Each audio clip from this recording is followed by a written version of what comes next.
শুভ সকাল আমার প্রিয় পরিবার, কেমন আছেন সবাই? আশা করছি ভালোই আছো। তো তোমাদের দোয়া আমিও খুব ভালো আছি। আর তো দেখাই চলো আমাদের এখানে পরিবেশ কেমন হয়ে রয়েছে। এখন কিন্তু 9টা বেজে গেছে, সকাল নাই, তাও দেখো মনে হচ্ছে যে এখনই বুঝি সকালটা হলো। আরো কয়েকদিন আগে তো এমন লাগছিল যে উঠতেই মনে হয় দুপুর হয়ে গেছে। আর এখানে দেখো 3 দিন নাগারে পানি পড়তেছে জন্য এখান দিয়ে পানি আটকে গেছে। এটা আমাদের ঘরের পিছন দিকে তোমাদেরকে দেখাচ্ছি, দেখতে কিন্তু ভালোই লাগছে। আর এটা হলো আমাদের আগের, আমাদের তার মানে দরজা, তার মানে আমার আগ সাইডটা, ওটা দেখাচ্ছি। আর এইটা দেখো রাতে এত তুফান এসেছিল, তার জন্য আমাদের মধু ফল গাছটা একদম হেলে গেছে। আর মা সকাল সকালে এই যে কুমড়োর গাছটা, মিঠা লাউর গাছটা কেটে দিয়েছে, কেটে দেয় নাই, তার মানে ওর মাঝে মাঝে পাতগুলো কেটে দিয়েছে, ওটাই দেখাচ্ছিলাম। আরো দেখো মেঘলা মেঘলা, একদম মেঘ মেঘ হয়ে রয়েছে আকাশ, আর মনে হচ্ছে ওখানে পানি আসবে, তার জন্য একদম দেখো মেঘ মেঘ হয়ে গেছে। তো দেখাইলাম। আরো আমি এখন করব আমার মাথার একটু টেক কেয়ার। তো এখন আমি শাওয়ার নিতে যাব, আজকে সকাল সকাল কাজ হয়ে গেছে, তার জন্য এখন বাজে হয়তো 9:30। তখন যাব আমি কাজ করতে। আর এখনই আমি ব্লগটা তোমাদের, তার মানে ব্লগটা শুরু করলাম। আর এখন যাবো আমি শাওয়ার নিতে, তার জন্য আগে ভাবলাম যে চলো আমার চুলের যত্ন নেওয়া যাক একটু। আমি তো অনেক দিন ধরে তেল লাগাই না, এই অনেক দিন ধরে তেল লাগাই না, এই গরমের জন্য। কত গরম তাই না বলো? তো এখন 3 দিন ধরে আমাদের এখানে পানি নাগাড়ি পড়ছে, এত ঠান্ডা, মনে করে ঠান্ডার সিজন পড়ে গেছে এমনটা। তার মানে এমন করে পানি পড়ে, একবার ঠান্ডার সিজনের মতনই হয়ে গেছে। তো চলো ভাবলাম যে তেল তো অনেকদিন ধরে নিই না, তো আমি একটু চুলে তেল নিই। এখন তো শাওয়ার নিতে যাব, তার জন্য চুল ওয়াশ করব, তার জন্য ভাবলাম যে আগে তেল নিয়ে নিই। আমি চুলের না একদম যত্নই নিই না, আগে তো নিতাম, আগে যখন চুল ওয়াশ করতাম তখনই কিন্তু জাস্ট খালি শুকানোর দেরি ছিল, তো অমনি তেল নিয়ে নিতাম। আর এখন এমন হয়ে গেছে যে তেল টেল কিছুই নিই না, আমি তো সকাল থেকে মাথা ওটাও ভালো করে আঁচড়ি না। আঁচড়ে নেওয়ার কারণ দিন যাব একটু কাজ থাকে বা কলেজে যাই বা কিছু একটা থাকে, ওই দিনকে আমি মাথা চুড়ি।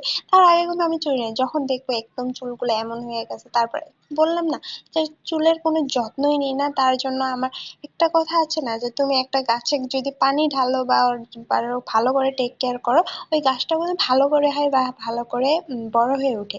তো তেমন হলো আমাদের চুলও, তাই না? তো তুমি যদি চুলের ভালো করে যত্ন নাও, তো আমাদের চুলগুলো কিন্তু ভালোই হবে।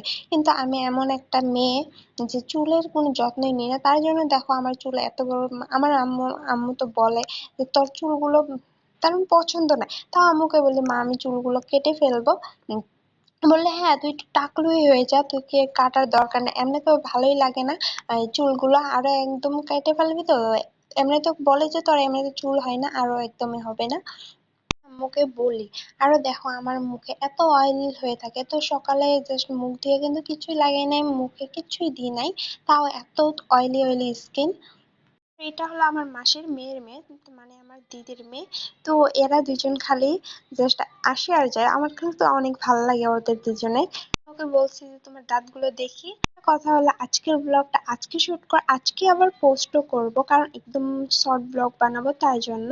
তো ওরা খেলতে থাকুক, তাই একটু দেখাইলাম তোমাদেরকেও। তো দেখো ওরা বলতেছে যে তোমার দাঁত দেখি। তো দেখাচ্ছে বলতে হ্যাঁ আমি চকলেট খাই না। চলো। আয় আয়, পানির মধ্যে বারে বারে আসা যাওয়া করে, ছাতা ছাতাই কর। আয়,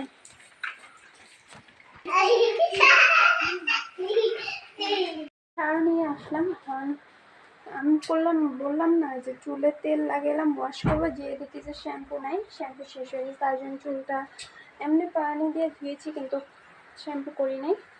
আর এখানে দেখো পুরো ঘরে কাপড় শুকা বেরানো, কারণ 3 দিন ধরে আমাদের এখানে পানি পড়েই যাচ্ছে আর থামার নাম নিচ্ছে না। আরও কোথাও কোথাও এত গরম যে থাকা যায় না। কয়েকদিন আগে 3 দিন আগে আমাদের এখানে অনেক গরম ছিল, কিন্তু এখন পানি ছাড়ছে না। এখন দেখো একটু আগে পানিটা ছাড়ছিল, আবার এসে গেল। আরও আমাদের দিদির ওইখানে তো 45। তো ভাবো কত গরম, 45 এইখান দেয়া, আর আমার এইখানে তো 36, আর থাকতে পারি না। তো ওগুলো জায়গাতে বেশি, তো দিদির বাড়ি হলো নাগপুরে, তো ওইগুলো জায়গাতে তো এমনি তো বেশি গরম।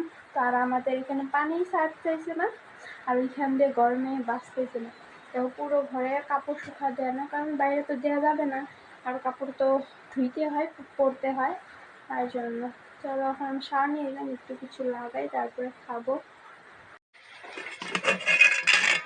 আর এগুলো হলো রাতের তরকারি, তো এখন আর দিনে কিছু বানাইনি, এগুলো রাতের ছিল, ওগুলো দিয়ে খাবো। ওখানে চিকেন দিয়ে আলু দিয়ে রাতে বানাইছে, ওগুলো তরকারি আছে। তো বাড়িতে কেউ নাই যে কিছু বানাবো, আমি একলা আছি, তার জন্য আর কিছু বানাবো না, তার জন্য ওগুলো দিয়ে খাবো। আরো জলের বোতল নেব, তা ওটাই। আর দেখো ফ্রিজটা একদমই খালি, কারণ বললাম না যে ঠান্ডা কিছু রাখাই হয় না ফ্রিজে। আরো দেখো আমি কিভাবে খাচ্ছি, মনে হয় যে কতদিন ধরে বুঝি না খেয়ে রয়েছি, তার জন্য স্ট্যান্ডটাতেও ক্যামেরাটা রাখছি না, আমার সামনে কিন্তু স্ট্যান্ড আছে, তাও দেখো আমি হাত দিয়ে ধরেই খাচ্ছি, আরো শুটও করছে। এমন করে আমাকে মানুষ কি বলে, একদম পাগল বলে বলবে। আর এগুলো রাতের বড়া যে ফ্রিজে দিয়ে বার করলাম, কাগজে ছিল, ওগুলো কালকে বড়া আনছিল, আমি দুটো খেয়ে রেখে দিয়েছিলাম, ওগুলোই বড়া দিয়ে খাবো আর কি। চলো এখন খাই। যেগুলো হলো ডালের বড়া, ঘরে বানানো হয়নি, তো বাবা দোকান থেকে নিয়ে এসেছিল। খেতে না খেতে দেখো বৃষ্টি শুরু হয়ে গেছে, এখন তো একটু কম আছে, আর একটুক্ষণ পরে দেখবে আরো কত কেমন করে বৃষ্টি আসে, একদম তুফানের মতন করে আসবে। তো দেখো, জাস্ট লুকিং লাইক দ্য, কি বলবো, ওয়াও। তো দেখো এখানে দেখো, তোমাদেরকে দেখানোর জন্য আমি একদম ছাতা নিয়ে এসেছি, তোমাদেরকে জাস্ট দেখানোর জন্য। দেখতে কিন্তু ভালোই লাগছে, কিন্তু দেখো কত কেমন ভাবে বৃষ্টি পড়তেছে, আর এখানে আমি শুট করতেছি। আমার যদি ক্যামেরাটা কিছু হয় তাহলে কি হবে বলো তো। চলো ভিডিওটাকে এখানে এন্ড করি, ভালো লাগলে লাইক কমেন্ট সাবস্ক্রাইব করো, প্লিজ সাবস্ক্রাইব করে দিও।